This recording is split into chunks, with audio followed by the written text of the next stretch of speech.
مدل ما تا اینجا تکمیل شد. ما از اپلیکیشن اکویپمنت استفاده کردیم برای تولید 3 تا اکویپمنت. از اپلیکیشن استراکچر برای مدل کردن بیم، کالم و ساب اپلیکیشن مربوطه اون برای تولید ایسل مدلر شامل پلتفرم، استر، لدر و همینطور ساب اپلیکیشن مربوط به استراکچر یعنی والند فلور برای مدل کردن فلور استفاده کردیم. و در انتها اومدیم از اپلیکیشن پایپینگ مدل پایپینگ رو هم تکمیل کردیم. در ادامه نوبت به تولید نقشه های درفت و آیزو درفت از اقلام مدل شده هست. منتها قبل از رفتن به اون مرحله لازم هست که ما دیتا کانسیستنسی چک رو انجام بدیم.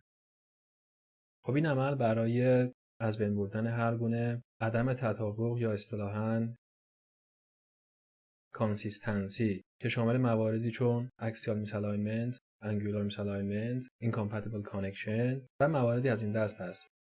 برای این کار من در پنجره دیزاین اکسپلورر بر روی سایت پروژکت پلنت که با هم دیگه طراحی کردیم قرار میگیرم و در ادامه از مین منو و گزینه آپشن یوتیلیتیز و گزینه دیتا کانسیستنسی پنجره مربوط به دیتا کانسیستنسی چک برای من ظاهر میشه. در قسمت چک بایستی که آیتمی رو که میخوام این بررسی بر روی انجام میشه رو مشخص کنم. گزینه سایت رو مشخص میکنم.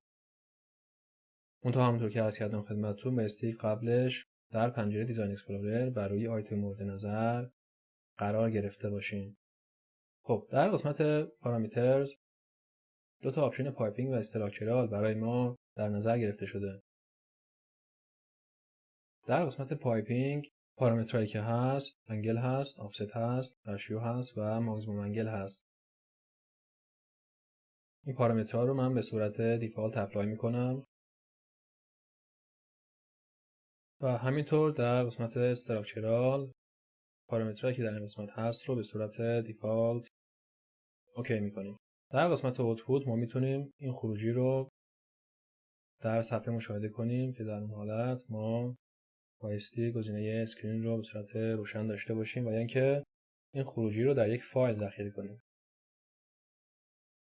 با روشن کردن گزینه فایل بایستی که دایرکتوری رو برای نرم افزار مشخص کنیم. همینطور یک اسم رو برای این فایل در نظر بگیریم. و من همون گزینه اسکرین رو مشخص میکنم. با اپلای کردن نرم افزار شروع میکنه به چک کردن این مواردی که عرض شد خدمت شما. خب همونطور که مشاهده میکنید هیچ گونه پیغامی مبنی بر وجود میسالاینمنتی یا اینکامپتیبل کانکشن بین اقلام مدل شده وجود نداره.